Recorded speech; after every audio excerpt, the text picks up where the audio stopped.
اعوذ باللہ من الشیطان الرجیم بسم اللہ الرحمن الرحیم وآتوا النساء صدقاتهن نحلة فإن طبن لكم عن شيء منه نفسا فكلوه هنيئا مريئا صدق اللہ العظیم۔ عورتوں کے بارے میں احکامات دیے جا رہے ہیں سورہ النساء کے اندر، یہ آیت نمبر 4 ہے۔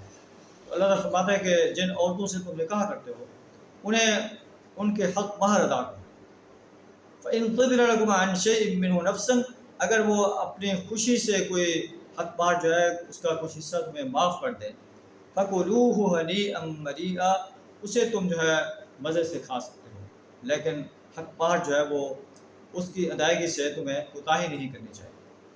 وَلَا تُؤْتُوا السُّفَهَاءَ أَمْوَالَكُمُ الَّتِي جَعَلَ اللَّهُ لَكُمْ قِيَامًا وَارْزُقُوهُمْ فِيهَا وَاكْسُوهُمْ وَقُولُوا لَهُمْ قَوْلًا مَّعْرُوفًا، بیوقوف لوگوں کو ان کے مال جو ہے نہ دو۔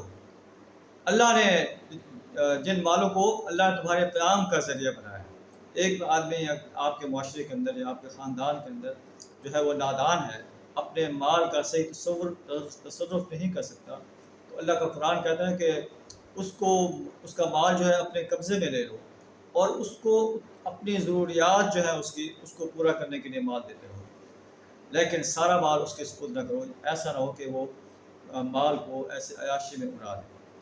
اور حکومت کا بھی یہ فرض ہے کہ ایسے مالوں کی حفاظت، نگرانی اپنے ذمہ لے لے اور اس کے لیے اس کی ضروریات کے لیے جو ہے وہ بندوبست کرے۔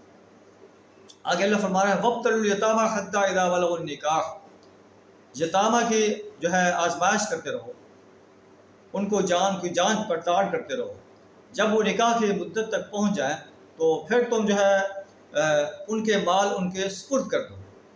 وَلَا تَأْكُلُوهَا إِسْرَافًا وَبِدَارًا أَن يَكْبَرُوا، اور ان کے مال جو ہے اسراف سے ہڑپ نہ کر جاؤ، جلدی ہڑپ نہ کر جاؤ کہ یہ بڑے ہو کر جو ہے اپنے مال کا مطالبہ کریں گے، بلکہ ان کے مال کے نگاہ بان بن کر رہو۔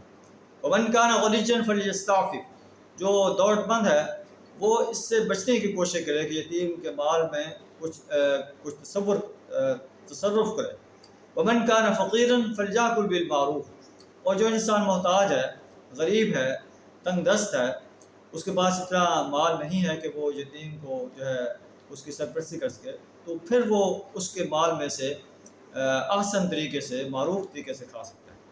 وَإِذَا دَفَعْتُمْ إِلَيْهِمْ أَمْوَالَهُمْ فَأَشْهِدُوا عَلَيْهِمْ وَكَفَىٰ بِاللَّهِ حَسِيبًا، جب تم ان کے مال ان کے سپرد کرو تو گواہ بنا لو اس پر کہ ہم نے اس یتیم کا مال اس کے سپرد کر دیا۔ وَكَفَىٰ بِاللَّهِ حَسِيبًا، اللہ حساب کرنے کے لیے کافی ہے۔ اللہ تمہیں آبزرو کر رہا ہے کہ تم یتیم کے مال کی کیسے نگرانی کرتے ہو یا اس کے مال کو ہڑپ کر رہے ہو۔ لِلرِّجَالِ نَصِيبٌ مِّمَّا تَرَكَ الْوَالِدَانِ وَالْأَقْرَبُونَ، اس میں وراثت کا قانون بیان کیا جا رہا ہے۔ اس میں اللہ تعالیٰ نے عورتوں کو بھی وراثت میں حصہ دینے کا آرڈر دیا کہ مردوں کے لیے حصہ ہے جو ان کے قریبی رشتہ دار چھوڑیں۔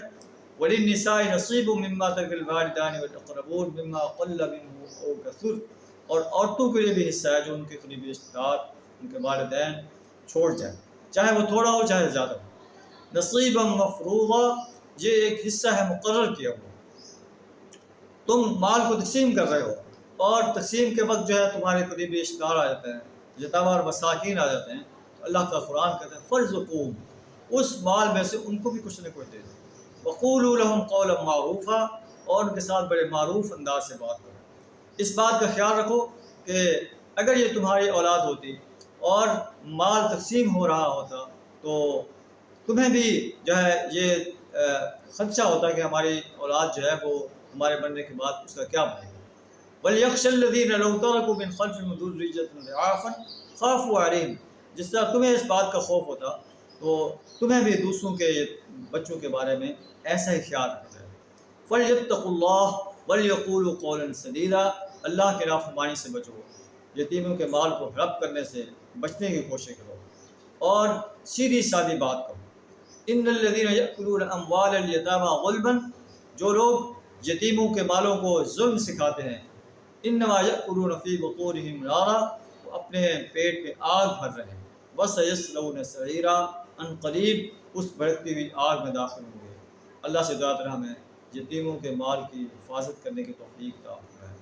جو سنہری ہدایات اللہ نے اس پورے رکوع میں ہمیں دی ہے، ان ہدایات پر عمل کرنے کی توفیق عطا فرمائے۔ وآخر دعوانا الحمدللہ رب العالمین۔